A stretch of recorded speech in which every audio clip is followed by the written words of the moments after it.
Një debat I fortë ka shpërthyer në shtëpi mes Selinës dhe Juelës, duke krijuar një moment shumë të tensionuar mes banorëve. Gjithçka nisi gjatë një bisede në sallon, ku situata ndryshoi kur Selina filloi të kritikojë Juelën.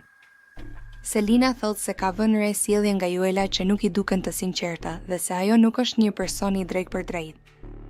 Juela fillimisht u përpoq ta marrë situatën me qetësi, duke kërkuar një diskutim normal pa e kthyer në debat. Por Selina, e irrituar, vazhdoi me tone të ashpra duke e quajtur Juelën si një nga vajzat më të këqija në shtëpi.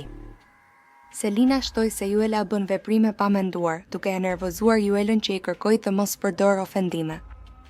Debati u ndes kur Selina përmendi Rogertin, duke akuzuar Juelën se po e bën këtë vetëm për vëmendje dhe lojë. Juela u përgjigj menjëherë duke thënë se Selina po shpik gjëra dhe se misia e saj me Rogertin është normale. Disa banorë u përpoqën të qetësonin situatën, por tensioni mes tyre vazhdoi të ndiej gjatë gjithë mbrëmjes. Në fund, situata u qetësua pak, por përplasja mes Selinës dhe Juelës mbetet një krisje e madhe në shtëpi.